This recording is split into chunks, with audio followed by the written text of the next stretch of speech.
Selain soal Gibran, para purnawirawan TNI ini juga mengangkat isu yang lebih dalam dan lebih mendasar, konstitusi. Dalam tuntutan resmi mereka, poin pertama yang ditegaskan adalah desakan untuk kembali ke UUD 1945 yang asli. Bukan UUD hasil amandemen 1999 sampai 2002, yang menurut mereka justru telah membuka jalan bagi sistem kekuasaan liberal, elitis, dan akhirnya dinasti politik seperti yang sedang terjadi sekarang. Tri Sutrisno menjadi salah satu tokoh yang paling konsisten menyuarakan hal ini sejak dulu. Buat dia, amandemen Undang-Undang Dasar tahun 4945 yang dilakukan pasca reformasi itu bukan memperbaiki negara, tapi justru mengacaukan fondasi berbangsa. Konstitusi yang dulu jadi pegangan untuk menjaga arah republik, kini malah jadi alat mainan elit politik. Dan Jokowi, dalam kacamata para purnawirawan, telah jadi tokoh paling aktif memanfaatkan celah itu. Mereka melihat bahwa sistem politik sekarang terlalu gampang dibeli. Partai bukan lagi representasi rakyat, tapi kendaraan para pengusaha dan keluarga elit. Jokowi, yang dulu dielu-elukan sebagai presiden rakyat, berubah jadi pemimpin yang menggunakan celah hukum dan kekuasaan untuk satu tujuan: mengamankan posisi keluarga di puncak kekuasaan. Gibran adalah bukti nyatanya. Di tengah segala perdebatan hukum dan moral, putra sulung Jokowi itu tetap melaju ke kursi RI 2. Bagi Tri Sutrisno dan kawan-kawan, ini bukan hanya pelanggaran prosedural, tapi juga pengkhianatan terhadap nilai Pancasila. Mereka masih percaya bahwa Pancasila bukan sekadar simbol, tapi dasar hidup bernegara yang semestinya dijaga. Tapi apa yang mereka lihat? Pancasila kini cuma jadi jargon kosong di bibir para pejabat, termasuk Jokowi. Dipakai saat pidato, ditinggalkan saat berkuasa. Apalagi dalam sistem sekarang, nilai-nilai seperti musyawarah, keadilan sosial, dan kedaulatan rakyat seakan hanya jadi tempelan. Yang berjalan justru hukum rimba kekuasaan. Siapa kuat, dia menang.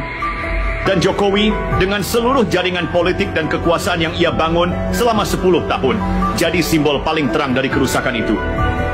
Ia bukan hanya membiarkan kerusakan sistem, tapi ikut mengorkestrasi semuanya. Tri Sutrisno melihat bukan cuma kalangan TNI yang resah. Akademisi, dosen, masyarakat sipil, bahkan sebagian elit politik pun sebenarnya muak. Tapi banyak yang memilih diam karena takut atau karena ikut menikmati sistem bobrok ini. Disitulah pentingnya suara para purnawirawan.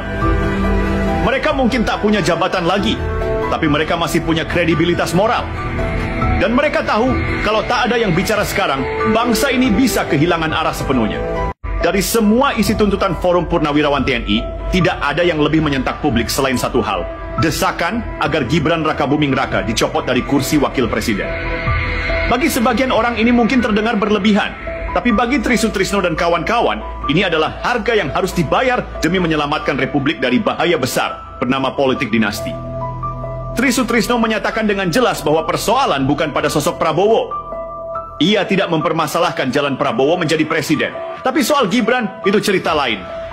Bagi Tri, apa yang dilakukan Jokowi terhadap kursi kekuasaan adalah bentuk pengkhianatan terhadap rakyat dan demokrasi. Jokowi dianggap telah menyalahgunakan pengaruhnya untuk mendorong anaknya masuk ke dalam puncak kekuasaan. Bukan lewat prestasi, tapi lewat manipulasi aturan dan celah hukum. Masyarakat masih ingat bagaimana Mahkamah Konstitusi tiba-tiba mengubah syarat usia lewat keputusan yang menguntungkan Gibran. Dan betapa kebetulan Ketua MK saat itu adalah ipar Jokowi sendiri. Semua orang tahu ada konflik kepentingan, tapi sistem diam. Partai-partai diam. Lembaga-lembaga negara diam. Yang bersuara justru para jenderal tua ini, yang selama ini dianggap sudah pensiun dari panggung politik. Dan itulah yang membuat suara mereka justru makin keras. Karena mereka tak punya kepentingan kekuasaan. Mereka bicara karena mereka muak. Karena mereka pernah mengangkat sumpah untuk membela negara, bukan membela keluarga penguasa. Dan kini mereka melihat negara sedang dikunci oleh satu keluarga yang terlalu lama duduk di singgasana. Buat mereka, Gibran bukan sekadar anak presiden. Ia adalah simbol dari seluruh kerusakan sistem yang dibangun selama 1 dekade kekuasaan Jokowi. Sebuah sistem yang mengandalkan koneksi, bukan kompetensi. Yang mementingkan loyalitas keluarga, bukan kapasitas kepemimpinan. Yang menjadikan negara ini bukan milik rakyat, tapi milik segelintir nama yang kebetulan lahir dari rahim kekuasaan. Tri Sutrisno melihat semua ini sebagai bom waktu. Bukan hanya karena rakyat makin kehilangan kepercayaan, tapi karena sistem yang rusak ini akan diwariskan. Hari ini Gibran, besok bisa anak-anak elit lainnya. Kalau ini dibiarkan, maka republik ini bukan lagi negara demokrasi, tapi negara pewarisan jabatan. Dan di pusat semua kekacauan ini, nama Jokowi terus berdiri kokoh. Bukan sebagai pemimpin, tapi sebagai perancang. Ia bukan hanya gagal mencegah politik dinasti, ia justru dalang. Ia bukan korban sistem, tapi pembuat sistem itu sendiri. Di hadapan kenyataan ini, para purnawirawan memutuskan untuk tidak tinggal diam. Bukan karena mereka benci pada sosok tertentu, tapi karena mereka mencintai republik ini.